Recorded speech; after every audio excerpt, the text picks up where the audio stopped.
लोक म्हणतात share market चुकार, पण खरं काय ते 2 मिनिटात समजून घेऊया. शेअर मार्केटची एक सिंपल डेफिनेशन मित्रांनो, कंपनी स्वतःचा बिझनेस चालवण्यासाठी लोकांकडून पैसे घेतात, त्याबद्दल शेअर्स देतात, म्हणजेच कंपनीचा एक छोटासा मालकी हक्क देऊन टाकतो. हे डीप मध्ये समजण्यासाठी एक रिअल लाईफ एक्झाम्पल घेऊया. समजा तुम्ही XYZ कॅफे नावाचा बिझनेस सुरू केला आहे. बिझनेस वाढवण्यासाठी तुम्हाला 10 लाख रुपये लागतात. लोन न घेता तुम्ही तुमचा बिझनेस 10 लाख शेअर्स मध्ये डिवाइड करता आणि प्रत्येक शेअरची किंमत 1 रुपये ठेवता. लोक म्हणजेच इन्व्हेस्टर तुमचे शेअर्स बाय करतात. याचा सिंपल अर्थ त्यांनी तुमच्या बिझनेस मधला छोटासा मालकी हक्क घेतला. हा झाला स्टॉक तयार. आता समजून घेऊ इन्व्हेस्टरला पैसे कसे मिळतात किंवा तुम्हाला स्टॉक मार्केटमधून एक्झॅक्टली प्रॉफिट कसा होतो. याच्यामध्ये 2 प्रकारचे प्रॉफिट्स असतात, एक शेअर प्राइस वाढणे आणि दुसरा डिव्हिडंड. फर्स्ट पॉईंट होता शेअर प्राइस कशी वाढते आणि प्रॉफिट कसा होतो. तर एक एक्झाम्पल मध्ये समजून घेऊया. तुमचा कॅफे फेमस झाला, प्रॉफिटेबल झाला, डिमांड वाढली, शेअरची प्राइस 1 रुपयावरनं 3 रुपये झाली. ज्यांनी शेअर घेतला त्यांना प्रॉफिट कमवला, म्हणजे ज्यांनी 1 रुपयाचा शेअर 3 रुपयांना विकला त्याचा 2 रुपये प्रॉफिट झाला. आता सेकंड इन्कम समजून घेऊयात, जो आहे डिव्हिडंड. आता एक्झॅक्टली डिव्हिडंड म्हणजे काय हे एका एक्झाम्पल मध्ये समजून घेऊया. कंपनी प्रॉफिट कमवून जर त्या पैशातून काही भाग शेअर होल्डर्सला दिला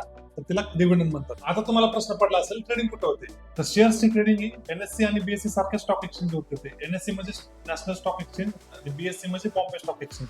फॉर एक्झाम्पल अमेझॉन वरती तुम्ही खरेदी विक्री करता सामान, तसेच स्टॉक मार्केटमध्ये तुम्ही शेअरची खरेदी विक्री करू शकता. समजून घ्या, शेअर मार्केट हा जुगार नाहीये, नॉलेज नसताना इन्व्हेस्टमेंट केलेली हे जुगार आहे. अशा सिंपल भाषेत फायनान्स आणि इन्व्हेस्टमेंट शिकण्यासाठी माझ्या इंस्टा पेजला आणि या युट्यूब चॅनलला फॉलो करा आणि सबस्क्राईब करा.